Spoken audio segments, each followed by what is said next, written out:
नहीं ऐसा कुछ नहीं है ब्रदर, मैंने कहा ऐसा कुछ भी मैंने कहा मेरी चॉकलेट पे भी उन्होंने शायद वही किया हो। नहीं। ऐसा कुछ नहीं। तो सबसे पहले जय महाकाल, जय श्री महाकाल। जय श्री महाकाल। तो बताइए कि दर्शन करके आए हैं आप? बिल्कुल, दर्शन किए बिना मैं कैसे आ सकती हूँ, कैसे जा सकती हूँ वियतनाम? कैसे जा सकती हैं, बिल्कुल। तो 5th ऑफ सितंबर, जी। ये जो डेट है, इस डेट का कितना बेसब्री से इंतज़ार है आपको?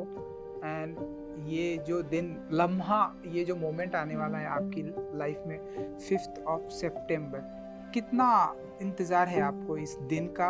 क्या कुछ कहना चाहेंगी ये जो आपके लिए जो सबसे ऑस्पिशियस डे आने वाला है? 5 सितंबर एक ऐतिहासिक दिन रहेगा मेरे लिए बहुत ज़्यादा, पर कहीं न कहीं उसके पहले की पूरी जर्नी भी रहेगी। जिस पल से मैं वियतनाम जाती हूँ जो कि 8 अगस्त है, तब से लेकर 5 सितंबर तक मेरा एक एम है कि मैं अपने देश का प्रतिनिधित्व ऐसे करूँ कि लोगों का मन कर जाए बस भारत आने का, क्योंकि बहुत से लोग हैं जो भारत नहीं आए हुए होंगे। 130 देशों से मैं मिलूंगी वहाँ पे, तो हो सकता है वो पहली बार किसी पहले भारतीय से मिल रहे हों जो मैं हूँ, तो मेरे माध्यम से मेरे ही देश का एक परिचय दिया जाएगा। तो मैं चाहती हूँ कि उन दिनों जब 27 दिन में वहाँ रहूँ तो मेरे देश का परिचय कुछ इस तरह दिया जाए कि उनका मन कर जाए आने का। बिल्कुल, बिल्कुल। आई विश, आई होप कि ऐसा ही हो। एंड क्योंकि आपके पास बहुत ही अच्छा खासा एक्सपीरियंस है मिस इंडिया का, तो बताइए ये जो एक्सपीरियंस है, हमने इसके लिए भी हम मिले थे, इंटरव्यू भी किया था, तो अब ये जो एक्सपीरियंस कितना आपके लिए कितना काम आने वाला है आपको, एंड कितना सक्सेसफुल होने वाला है मिस इंडिया नाउ, अब मिस वर्ल्ड? एक दिन मेरा एज मिस इंडिया जो बीता है, मुझे लगता है कहीं ना कहीं वो हर दिन तैयारी था 5 सितंबर के लिए, मिस वर्ल्ड बनने के लिए। तो हर दिन हर तरीके की जो कठिनाइयाँ हैं, जो यातनाएं, जो अच्छी चीज़ें मेरे साथ हुई हैं, उन सभी का समावेश मिला के आज मैं तैयार होती हूँ अपने मिस वर्ल्ड के लिए। तो मैं उन सारी चीज़ों के लिए बहुत बहुत शुक्रगुजार हूँ, उन सारे सीखों के लिए, उन सारे मौक़ों के लिए जिन्होंने मुझे नए नए लोगों से मिलवाया, नए नए एक्सपीरियंसेस दिलवाए। बहुत बड़े बड़े प्लेटफॉर्म्स जैसे फिल्म फेयर के रेड कार्पेट्स, टेक टॉक के प्लेटफॉर्म्स, इनफैक्ट मैं अभी एक फिल्म भी कर रही हूँ, तो काफ़ी सारे प्लेटफॉर्म्स पे जब मैंने रिप्रेजेंटेशन दिया भारत का, तो उससे मुझे काफ़ी सीखने को मिला और मुझे लगता है वो एक एक चीज़ मुझे मिस वर्ल्ड के लिए तैयार कर रही है। बिल्कुल, बिल्कुल। सो कैसी चल रही है आपकी, हालाँकि आज तो आपका दिन इंटरव्यू में जा रहा है, मिस वर्ल्ड, क्योंकि कैसी चल रही है आपकी तैयारियाँ, एंड क्या कुछ कहना चाहेंगी इस मिस वर्ल्ड, ये जो क्राउन है, ये जो टाइटल है, अपने आप में बहुत ही बड़ा है अपने आप में, तो क्या कुछ कहना चाहेंगे मिस वर्ल्ड के बारे में? तैयारियाँ बहुत ही ज़ोरों-शोरों से चल रही हैं। इनफैक्ट आपने कहा कि आज का ट्रेनिंग हाँ, नहीं, बट ये भी एक तरीके की ट्रेनिंग ही ट्रेनिंग है। है। लोगों से बातें करना, उनकी बातें सुनना, अलग-अलग तरीकों से अपने आप को उनके लिए रिलेटेबल बना पाना, मुझे लगता है वही एक असल ट्रेनिंग होती है। आप मेकअप थोड़े टाइम में सीख जाते हैं, आप हेयर थोड़े टाइम में सीख जाते हैं, आप चलना सीख जाते हैं, आप बोलना भी सीख जाते हैं। लेकिन खुद को रिलेटेबल बनाना, खुद को उन लोगों के लिए एक ऐसा प्रेरणा का स्रोत बनाना कि लोग आपको समझें, आप उन्हें समझें, उसके लिए लगता है समय जो हमने इस पूरे 1.5 साल की ट्रेनिंग में दिया है। बिल्कुल।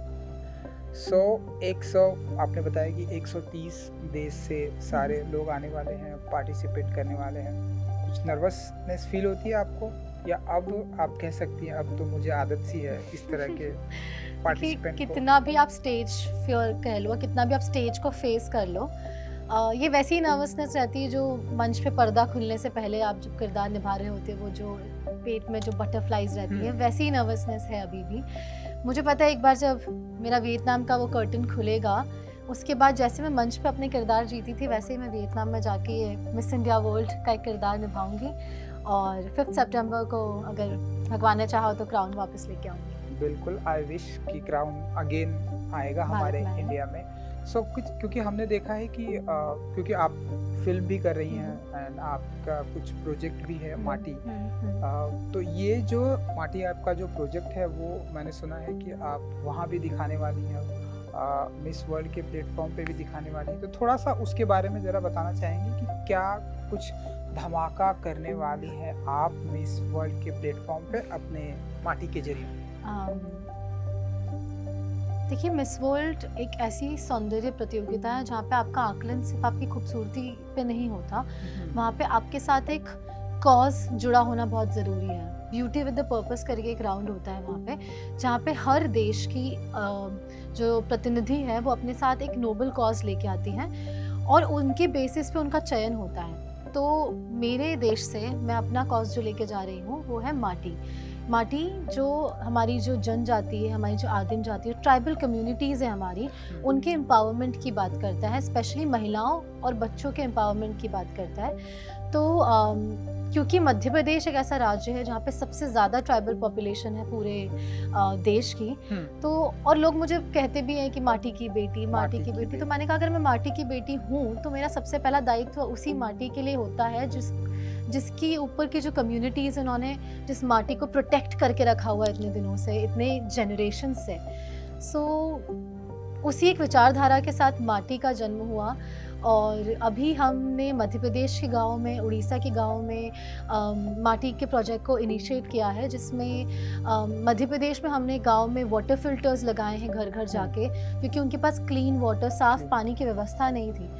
अब देखिए कितना कंट्रोवर्शियल है ये बात, या कितना कंट्रास्ट है इस बात में कि वो सारे लोग जो हमारी नदी को प्रोटेक्ट करते हैं, जो हमारे नेचर को प्रोटेक्ट करते हैं, लेकिन उनके पास खाने को नहीं है, उनके पास साफ पानी पीने को नहीं है। तो उनके लिए ऐसी योजनाओं का लाना मुझे लगता है बहुत ज़रूरी था। बहुत छोटा सा ही अभी शुरुआत किया है, कोई बहुत बड़ा मॉडल के रूप में भी तैयार होकर नहीं आया है, लेकिन हमने एक Kalinga institute of social sciences है उड़ीसा में, उनके साथ कोलैबोरेट करके, जो कि एक ऐसा मॉडल है जहाँ 40,000 बच्चे ना सिर्फ एजुकेशन लेते हैं बल्कि उनका रहना, उनका खाना, उनकी पढ़ाई, उनका पूरा होलिस्टिक डेवलपमेंट वहाँ पे होता है उस यूनिवर्सिटी में। तो उनके साथ जुड़ के हमने 40,000 बच्चों का डेवलपमेंट देखा है और उनकी प्रगति देखी है। सो माटी इज़ ऑल अबाउट उनको छोटी से छोटी चीज़ प्रोवाइड कराने से लेके उनको स्किल डेवलप करना, उनको एजुकेट करना और उनको खुद के लिए सक्षम बनाना।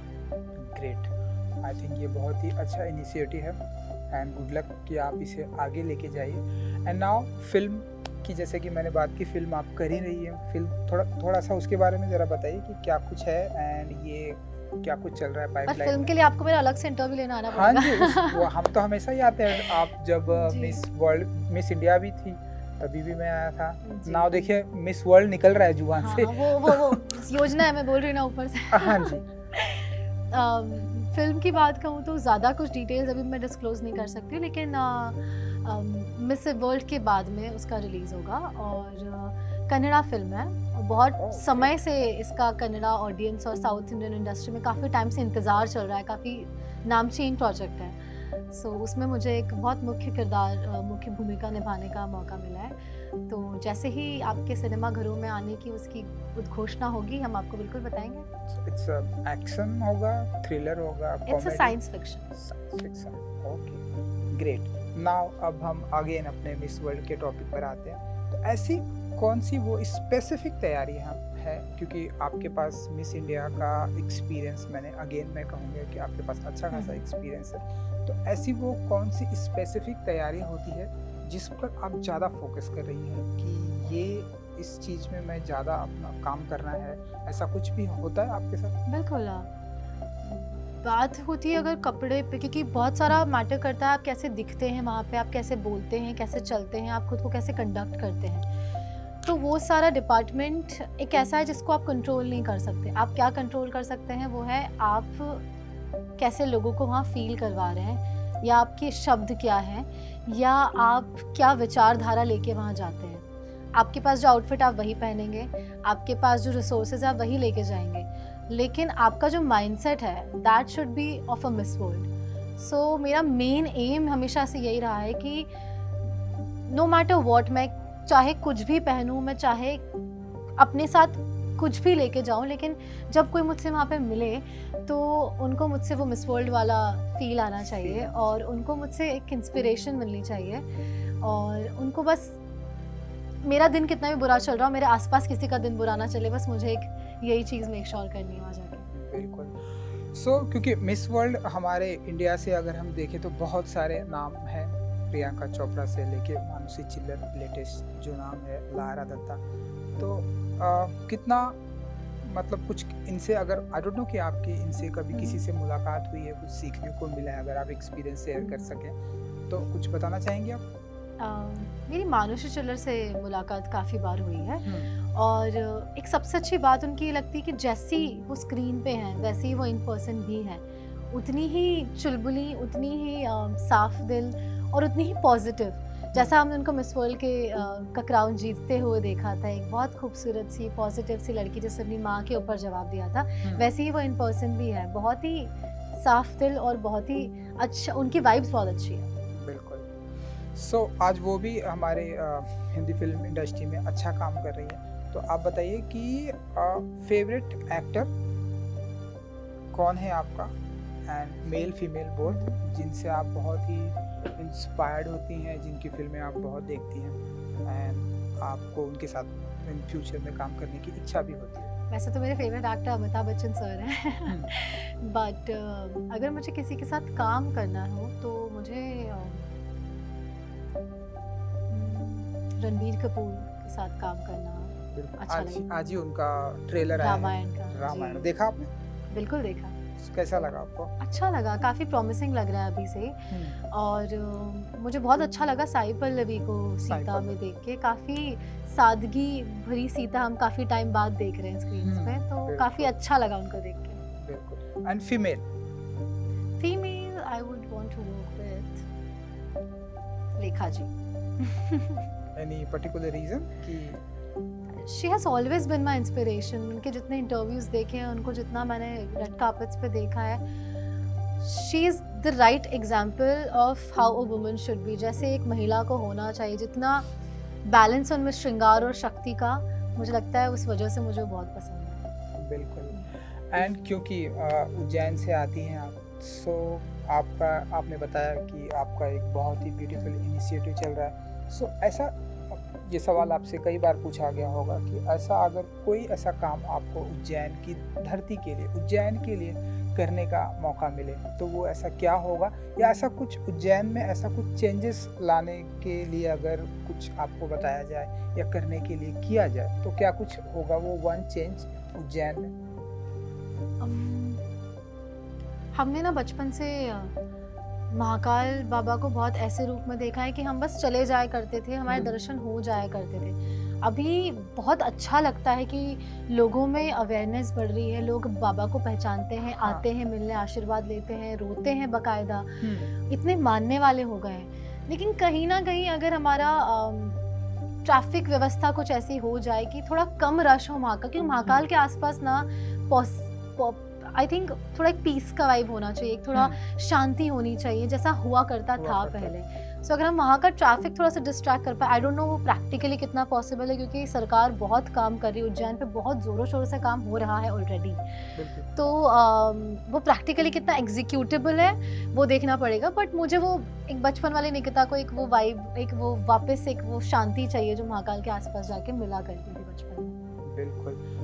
आई विश कि ये चेंजेस भी एक जल्दी आने वाला है। तो तकरीबन कितनी बार आपने महाकाल के दर्शन किए होंगे? No idea. मुझे गिनती तो नहीं, क्योंकि मैं वहीं रहती हूँ और बहुत बार गई हूँ दर्शन करने, बट भस्म आरती आई थिंक मैंने कुछ 4 बार अटेंड किया। बिल्कुल, ओके, ग्रेट। एंड क्योंकि आज का जो प्रेजेंट सिनारियो चल रहा है, आज न्यूज़ देखती होंगी आप, बिल्कुल, जो बिल्कुल। कुछ भी चल रहा है, बहुत सारी बातें हो रही है हमारी जेनजी यूथ पर। हॉट So, टॉपिक है वो तो। बहुत टॉपिक है, आई नो।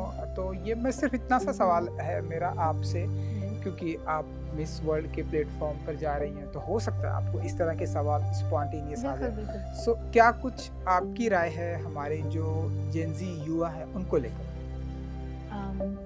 मुझे पहली बात तो बहुत अच्छा लगा जिस हिसाब से जैसे संगठित होके बहुत समय बाद हमारे युवा ने आवाज़ उठाई, और एक जो हमारे ऊपर टैग था ना कि ये आजकल के बच्चे, ये आजकल के बच्चे, वो आजकल के बच्चों ने जब कल को संभालने के लिए अपनी आवाज़ उठाई और वो एक चेंज दिखा, so I was very proud of it. मुझे बहुत अच्छा लगा। कई चीज़ें ऊपर नीचे हुई जो नहीं होनी चाहिए थी, पर ओवरऑल एक ऐसी लड़ाई रही, एक ऐसा यूनाइटेड एफर्ट रहा जिसने हम सारे भारतीयों को लाके एक कर दिया, जो बहुत समय से देखने को नहीं मिला था। तो मेरे लिए तो ये काफ़ी अच्छा एक साइन था अपनी जनरेशन को देखना और फ़ख्र फील करना जेनज़ी होने पे। बिल्कुल। सो चलिए lastly Miss World 5th of सितंबर अपने फैंस के लिए कुछ कहना चाहेंगे आप कि आप जो भी या फाइनल वर्ड? बस यही कहना चाहूँगी कि यहाँ तक का जो सफ़र रहा है वो बहुत संघर्षों के साथ रहा है, लेकिन आपके आशीर्वाद ने, आपके प्यार ने और इतने सपोर्ट ने मुझे कहीं न कहीं इतना स्ट्रॉन्ग बना दिया है कि अब जब मैं वो 7वां क्राउन अपने सिर पे इमेजिन भी करती हूँ, तो दिल ऐसे आत्मविभोर हो उठता है। आपसे बस यही एक गुज़ारिश है कि एक रिक्वेस्ट रहेगी कि जब मैं 5th सितंबर जो शिक्षक दिवस है, जब मैं भारत का प्रतिनिधित्व उस फिनाले की रात को कर रही होंगी, प्लीज़ आप एक बार हाथ जोड़ के मेरे लिए प्रे ज़रूर करिएगा, भारत के लिए प्रे करिएगा कि भारत वो 7वां क्राउन वापस आ पाए। ग्रेट, आई विश कि ऐसा ही कुछ होने वाला है शिक्षक दिवस के मौके पर। Thank you so much thank you so and much. Good luck. Thank thank you. You so much.